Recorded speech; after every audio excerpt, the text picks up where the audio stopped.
Mistakes of the Black Panthers. Now, this is important, okay, because when people say Black Panthers, they don't realize that the Black Panthers as an organization went through a number of leaps and evolutions, right? You ask me mistakes of the Black Panthers. The Black Panthers as an organization, there's a lot that people don't know. People know they did a free breakfast program. They did. People know they did armed patrols, followed the police around. They did.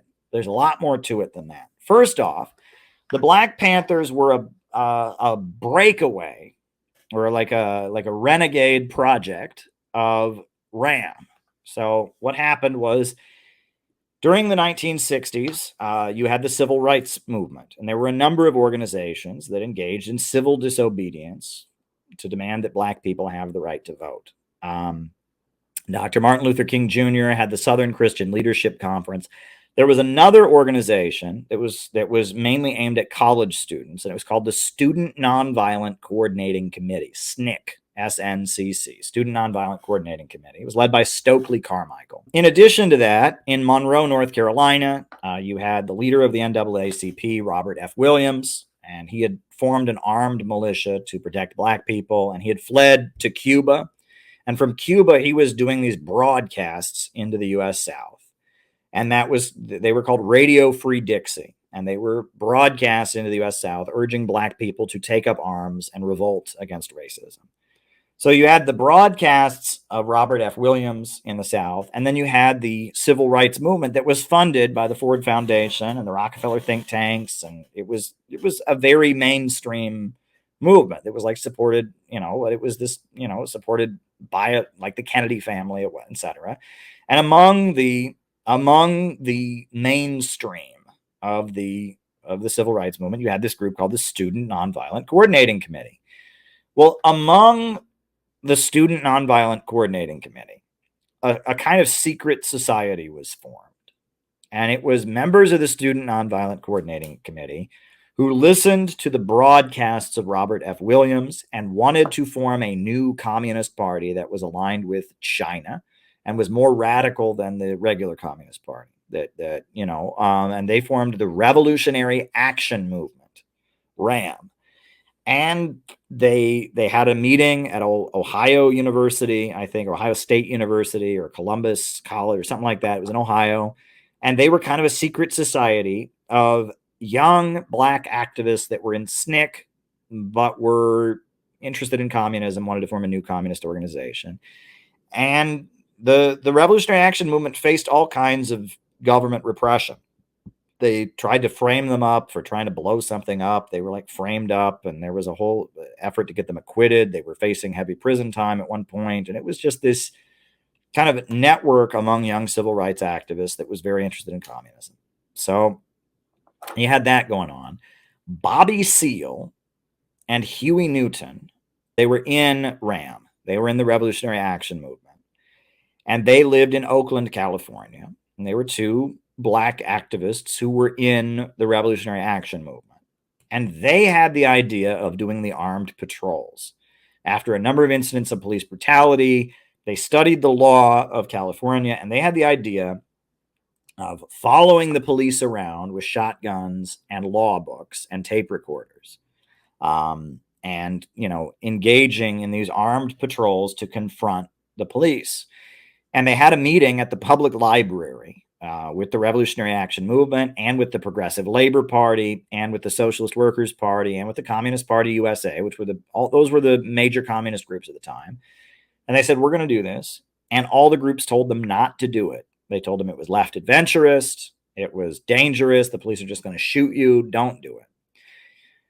Well, they did it anyway. And I think they quit the Revolutionary Action Movement in order to do it. I think it was considered against the rules or whatever. And they just said, you know what? We're going to do the armed patrols anyway. And so they started doing the armed patrols. And the name of their group was the Black Panther Party for Self-Defense. And they were somewhat modeled on the Deacons for Defense and Robert F. Williams and the NAACP. And they picked the name Black Panther because in Mississippi, the Democratic Party of Mississippi, which was the ruling party, it wouldn't allow Black people. And it actually had the words white supremacy on its logo. And so the Freedom Democratic Party was this new political party that had been formed. So when black people would run for office in Mississippi, and it was called the Freedom Democratic Party, and its symbol had been a Black Panther, right? And in the South, there were a lot of people that were illiterate at the time, and when you went to vote, part of the law, because there was so much illiteracy, was that they had to have an image to go with every party. So next to the Democrat, they would have a donkey. Next to the Republican, they would have an elephant. And so then next to the Freedom Democrat candidate, they had a Black Panther, right? And the Black Panther was the symbol of the Freedom Democratic Party of Mississippi. And so when the Student Nonviolent Coordinating Committee was registering people to vote, they would register them to vote for the Freedom Democratic Party of Mississippi. And so when they formed this group to carry out their armed patrols in the state in California, in the city of Oakland, they called it the Black Panther Party for Self-Defense. That was the name they gave it. And they did the patrols, and all the communists denounced them originally. The Communist Party said they thought they were FBI agents, that it was a provocation. The Socialist Workers' Party called it left adventurism, and everybody denounced it. But they did the patrols, and a lot of the people in the black community in Oakland were very impressed with them. So then in California, they decided they were going to pass a law, a gun control law, to prevent them from doing their armed patrols. And so when they tried to pass the gun control law, again, they consulted with lawyers, they studied the law, and what did they do? They walked into the state capitol building with guns, which was legal at the time. Not legal anymore. Don't do that. Especially don't do it because I said on this stream that they did it back then. It's totally illegal now. But back then there was no law against carrying firearms into the state legislature in California. And so as the government was discussing this law to make it illegal for them to do their armed patrols, a few of their members walked into the state capitol building with their guns, and that immediately got a huge amount of media attention. Oh my God, black people with guns walking into the government building. And they went viral. I mean, there was no social media back then, but they got a huge amount of attention for their armed patrols, and became very popular. And they just kind of became the symbol of black radicalism. What was interesting is that, at the time, there was a wave of anti-colonial movements happening in the world, right? You had, Kwame Nkrumah in Ghana, African socialism. You had Gaddafi in Libya. You had Fidel Castro in Cuba. You had all kinds of anti-colonial movements in the world, and they wore uniforms that looked like the uniforms of anti-colonial fighters. They wore berets on their heads. They wore like military style uniforms. And so in the media, it was like, oh my God, the anti-colonial movement, the third world revolutionaries have come home. And that was, they became a popular thing. And so all over the country, many black radicals joined them on this basis of seeing them as, oh, this is the Black Communist Organization. These are the black revolutionaries. And at first all the communist groups denounced them, but then the communist groups started to change their perspective or whatever. So then, so one man who joined them was a guy named Eldridge Cleaver. Now, Eldridge Cleaver was a convicted rapist, and he was doing time in prison for rape. And in prison, he had written a number of articles about being a black man and about being a rapist. And he wrote a book called Soul on Ice, it's like a compilation of articles. And he wrote about he had raped white women because he wanted to take revenge on white men. And he saw white women as the property of white men, and he thought that was a way to get back at white men. And he didn't like how black men are attracted to white women because it's like self-hatred. They're not attracted to the black women. It's like self-hatred. And he wrote this very poetic book called Soul on Ice that he wrote when he was in federal prison. or in state prison in California. And they published his articles in Ramparts magazine, which was like the radical left magazine of the Bay Area. So Eldridge Cleaver got out of prison, and Eldridge Cleaver was very well known for his kind of poetic essays about being a black man, being a convicted rapist, black man. He got out of prison, and Eldridge Cleaver joined the Black Panther Party, and he joined as kind of a celebrity because he was known for writing these essays. And so Eldridge Cleaver joined the Black Panthers. Now, the Black Panthers had been doing their armed patrols, and their armed patrols had resulted in a number of shootouts. Huey Newton was facing the death penalty in California because he was charged with killing a police officer in one of the shootouts.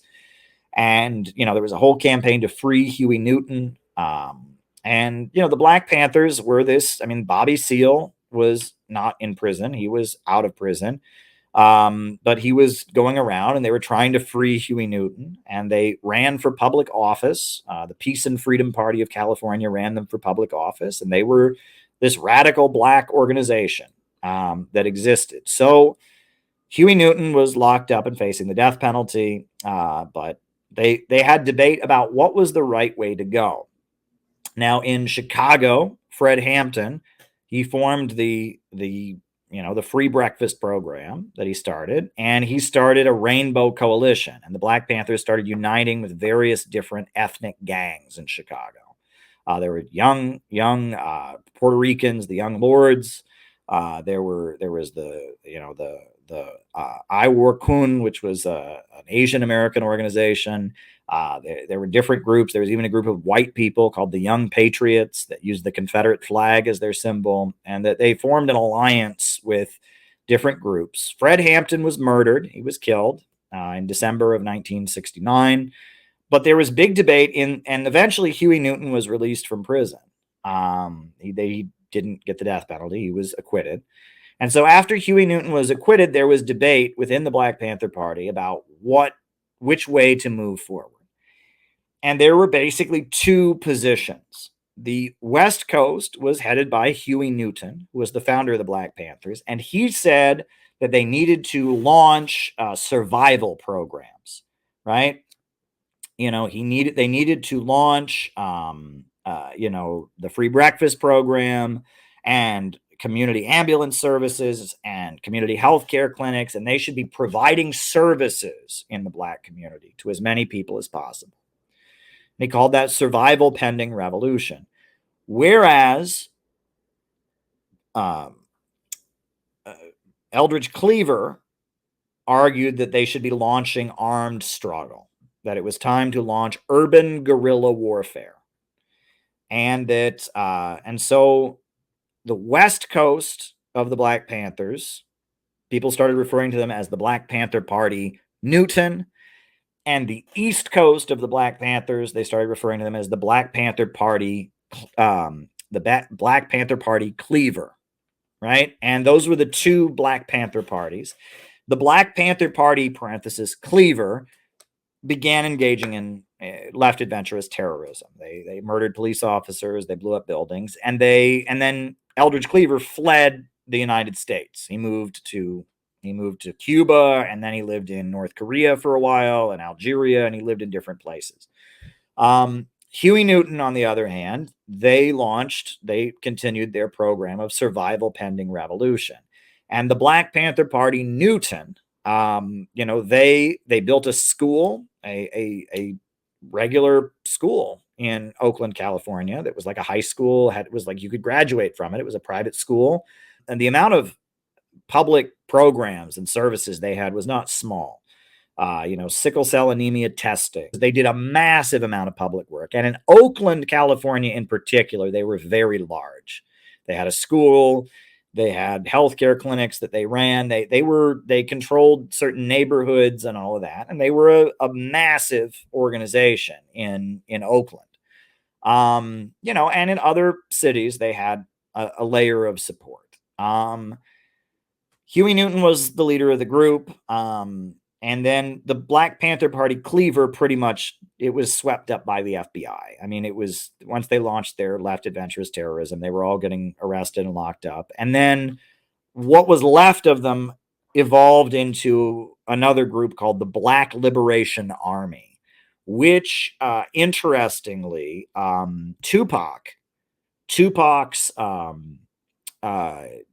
family were in it. Asada Shakur and others. Tupac, the rapper, his family is connected with the Black Liberation Army, which is a whole nother story. But the Black Liberation Army is what kind of evolved out of the East Coast Black Panthers. The West Coast Black Panthers were an institution in California for a long time, heavily infiltrated by the government, heavily infiltrated by the government, and a lot of violence. I mean, they faced violence at the hands of criminal organizations in the Black community.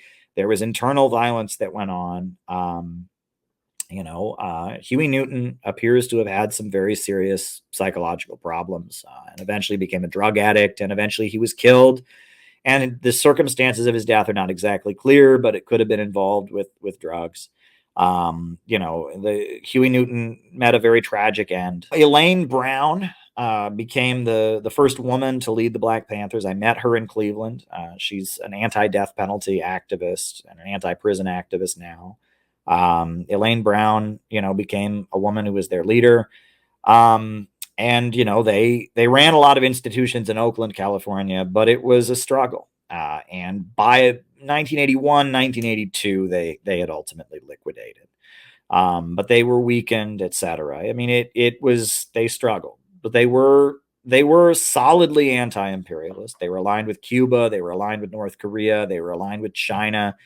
And they frequently sent delegations to major communist countries, and they were one of the largest and most visible communist organizations during the 70s, but they were a Black nationalist communist organization. They were for Black people only. You could be a white supporter and, finance them, give them money. And they sat down with and worked with various white communist groups, like the, various new communist movement organizations, the Workers' World Party, the Revolutionary Communist Party, the October League, etc. And ultimately, their vision was to eventually build a multiracial communist party. Huey Newton had this theory of intercommunalism, which was the idea that everyone would organize their own community first, and then they would merge together into one revolutionary organization. That was the idea. That was the idea. You have to organize your own people first, and that they had a critique of the Communist Party and its history, how Black people had felt they were taken advantage of and used, by white communists and all kinds of things. They had their own ideas. By the early 80s, they had fallen apart as a group. They couldn't continue to exist. It was unfortunate, but they were largely a product of their circumstances, and that there was a global anti-colonial movement, and many in the Black community identified with it, and they developed.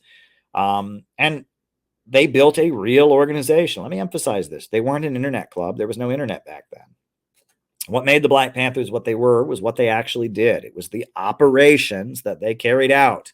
It was the armed patrols. It was the free breakfast program. It was the community healthcare clinics. It was what they actually did, right? And they engaged in a huge amount of community work, and that's why they existed. And they built a high school. They built an actual high school. Can you imagine that? There was, up until the early 80s, there was a high school that was a communist, Marxist, Leninist Black Panther high school, right? I mean, they built a real organization. And that's why they matter. In communism in America, you want to study the history of communism in America, there are two organizations that actually mattered. One is the Black Panthers, and the other is the Communist Party USA until the 1950s, until McCarthyism. None of the other groups really ever accomplished very much.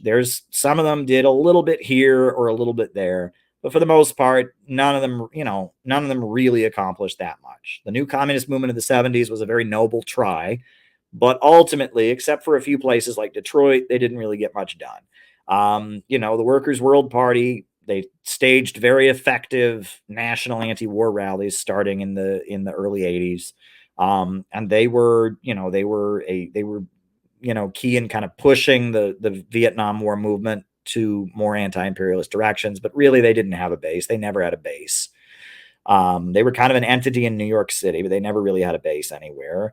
The Socialist Workers Party, the Trotskyites, were very effective in organizing the Teamsters in Minneapolis, and they got the Teamsters Union in Minneapolis going, and they had a lot of influence within the Teamsters Union until World War II, when they were all put in prison, and that was the end of that.